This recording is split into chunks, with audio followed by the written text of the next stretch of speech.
The phone rang at 2:47 in the morning. Marcus Vane picked it up on the second ring. Not because he was startled, but because a man in his position never let anything ring 3 times. He was sitting in the back room of a restaurant that hadn't served food in 11 years. The table in front of him was clean. The 2 men who'd been sitting across from him 20 minutes earlier were no longer in the room. "Yes," he said. There was a pause. Then a small voice. "Mama, are you coming home?" Marcus said nothing for 3 full seconds. He looked at the phone screen.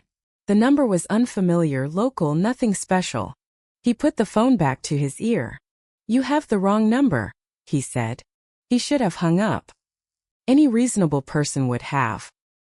He had 17 other things that needed his attention before sunrise, and none of them involved wrong numbers or small voices in the dark. He was Marcus Vane. He didn't have time for this. He didn't hang up. The boy on the other end sniffled once, quietly, the way children do when they're trying very hard not to cry in front of someone they don't know. Then he said, "I'm sorry. I found this number in Mama's coat. I thought maybe it was Grandma Rose's new number. I think I wrote it down wrong." "Where is your mother?" Marcus asked. He didn't know why he asked. "She was supposed to be home by 9, the boy said. "It's really late now. I don't know what time it is, but it's really dark. And I can't call Grandma Rose because I don't remember her real number. And I ran out of crackers an hour ago." The crackers. Of everything the boy had said, that was the detail that stayed with him.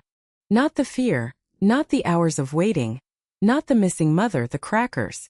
The way a 7-year-old measures a long night, not by hours but by what runs out. Marcus leaned back in his chair. "What's your name?" "Danny." "Danny. How old are you?" "7. Almost 8, my birthday's in March. Are you inside your apartment right now?" "Yes." "Is the door locked?" A pause. The sound of small feet crossing a floor. A click. "It is now." Marcus stood up. He didn't think about it. He didn't make the decision the way he normally made decisions, carefully with full information, with a clear picture of every consequence. He simply stood, picked his jacket up off the back of the chair and said, "Stay where you are. I'm coming." There was a long silence on the other end. Then Danny said, "Okay." Marcus hung up. He stood in the middle of the empty restaurant for a moment, looking at nothing. Then he walked out. He drove himself, which he almost never did. The city at nearly 3 o'clock in the morning was quiet in the way cities are never truly quiet. Something always moving, something always happening in the dark, some transaction always being completed that the daylight hours weren't invited to witness. Marcus knew this city the way he knew his own hands. Every block, every building, every place where the shadows sat a little deeper than they needed to. He stopped at an all-night convenience store on the way. He bought 2 bags of crackers. He stood in the aisle for a moment, looking at them, not entirely sure what he was doing. Then he grabbed a juice box too because it felt right, and walked back to the car. The address hadn't been hard to find. It never was for a man with his resources. An old apartment building on the east side, the kind that had once been nice and was now just holding on. Marcus parked on the street and sat there for a moment. The building had 9 floors. He already had the apartment number, pulled from a quick search of the address the boy had given him. A child who had somehow remembered his own street address clearly, even while everything else was falling apart. He got out of the car. He went inside. He knocked twice, lightly, though lightness didn't come naturally to him. The pause before the door opened lasted long enough that he began to think the boy had fallen asleep. Then there was the sound of someone very small approaching from the other side, the shuffle and stop of someone checking the peephole, then realizing they were too short to see through it. And then the door opened. Danny looked up at him. He was small, with his mother's forehead, very serious eyes, and a green pajama shirt with a cartoon dinosaur on it. He was still holding the phone in one hand. He studied Marcus the way children study things they haven't categorized yet. Not with fear exactly, just a careful patience, waiting for more information. "You're not Mama," he said. "No," Marcus said. "Are you a policeman?" Marcus looked at the boy. "No." Danny nodded, as if this were a perfectly reasonable answer, and stepped back to let him in. Marcus stood in the doorway for a moment. He had walked into a great many places in his life that required a certain kind of courage. This was the first time he'd ever paused at a door decorated with a paper Halloween ghost, still taped up months after the holiday had passed. He went inside. The apartment was small and very clean. Not the cleanliness of wealth, but the cleanliness of someone who cared deeply about the little space they had. The couch had dinosaur print throw pillows. The refrigerator was covered in drawings. A sun, a house, a tall stick figure, and a shorter one standing side by side. On the bookshelf sat a photograph of a woman with kind eyes, holding a younger Danny on her lap, both of them laughing at something outside the frame. Marcus sat down on the couch and held out the crackers. Danny sat beside him, not close but close enough, and took a bag.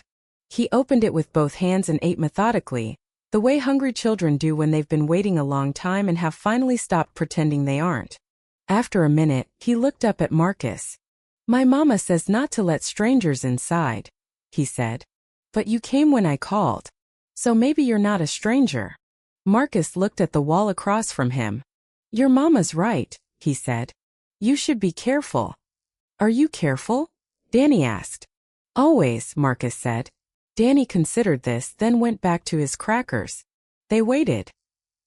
Danny talked the way children do when fear sits too close and silence leaves too much room for it. He talked about his teacher, Mrs.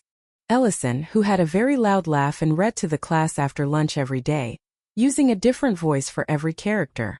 He talked about a boy named Aaron who had the best sneakers in second grade, but wasn't very nice about it. He talked about the dinosaur he most wanted to be, a Brachiosaurus, because they were gentle and very tall, and got to eat the leaves at the tops of trees no other animal could reach.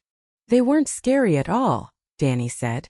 "People think dinosaurs have to be scary, but a Brachiosaurus was just big. There's a difference." Marcus said nothing for a moment. Then he said, "Yes, there is.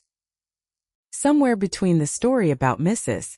Ellison and the detailed explanation of why Brachiosaurus beat Stegosaurus in every meaningful way, Marcus realized he had stopped checking his watch. This was unusual. While Danny was in the bathroom, Marcus made 2 phone calls, not to the people who'd been calling him all night. He called someone who owed him a great deal and who had a very particular kind of access, and within 4 minutes he had what he needed. Danny's mother was not hurt. She was not in danger. She worked 2 jobs, one official, one the kind that didn't appear on any record, and there had been an accident at the second one, nothing life-threatening, but enough to trap her for hours with no way to reach out, and no way to explain where she was to the only person in the world who needed to know. She was already heading home. Marcus put his phone away and looked at the drawings on the refrigerator, the tall stick figure, the short one, no one else in the picture. He thought about that. Danny came back from the bathroom and sat down again. He picked up his crackers, looked at Marcus with those serious eyes and asked, "Do you know where she is?" "She's okay," Marcus said. "She's coming home." Danny went quiet. Something in his small face shifted. Not dramatically, not the way it happens in movies, but slowly, the way a fist unclenches. He exhaled through his nose and looked down at his crackers. "Okay," he said. Just that. The word of a child who had decided to believe something, because the alternative was too heavy to keep carrying. He leaned back against the couch. 14 minutes later, he was asleep sitting up, one cracker still loosely held in his hand. Marcus reached over and gently pulled it free before it could fall. He sat in the quiet apartment for a long time after that, in a room full of dinosaur drawings, beside a sleeping child, in a life that was none of his business, that he had entered through a wrong number at 2:47 in the morning. He didn't move. She came in at 5:18 a.m. He heard her key in the lock before the door opened, and he stood, not quickly but completely, the way he always did, always alert, always ready. She pushed the door open and froze at the sight of him. She was still in her work clothes. There was a small bandage on her left hand. Her eyes moved from Marcus to Danny on the couch, and the expression that crossed her face was the fastest he had ever watched a person live an entire lifetime of feeling in 1 second: terror, relief, confusion, gratitude, and something raw underneath all of it that didn't have a name. She went to Danny first. Of course she did. She knelt beside him and touched his face gently, and he stirred, opened his eyes and said, "Mama." The way children say that word after they've been scared for a long time. Quietly. Like something finally being set down. She held him. Her shoulders shook once, briefly, and then went still. Then she looked up at Marcus. He was standing near the window, jacket in one hand, and he knew exactly how out of place he looked. A large man in expensive clothes standing next to a refrigerator covered in children's drawings. He didn't try to explain it away. She stood slowly.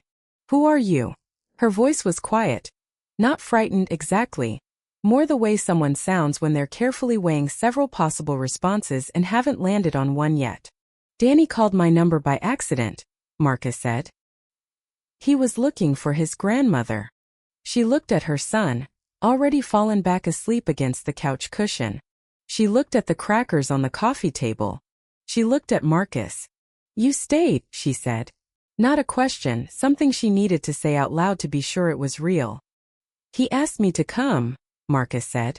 It was the only explanation he offered because it was the only one that was true, and because men like Marcus Vane didn't explain themselves.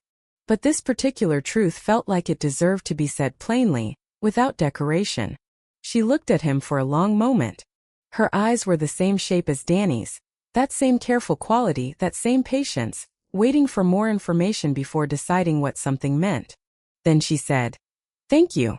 Marcus nodded once and put on his jacket. At the door he paused with his hand on the frame. He didn't turn around. "He's a good kid," he said. He heard her breath catch just slightly. "Yes," she said. "He is." Marcus walked out. The paper Halloween ghost rustled in the draft from the closing door. The city was pretending it was morning by the time he got back to his car, the sky doing that pale gray thing it does in the hour before real light arrives, when everything looks like it's still deciding whether to continue.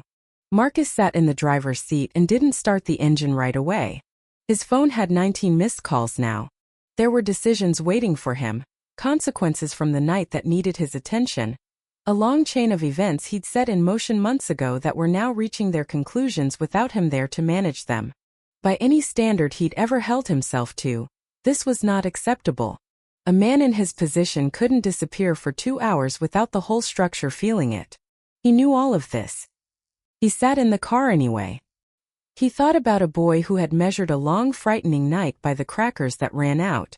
A boy who had opened his door to a stranger, then explained with complete sincerity that maybe the stranger wasn't a stranger at all, because he'd come when he was called. A boy who had fallen asleep mid-sentence because someone he'd known for 2 hours had said, "She's okay," and he had simply chosen to believe it. Marcus had been trusted with a great many things in his life. He'd been trusted with money, with silence, with the kinds of secrets that changed the shape of a city. Men had trusted him with their lives, their debts, their worst decisions. No one had ever trusted him the way Danny had trusted him, without terms, without verification, without anything at all to gain from it. He started the engine.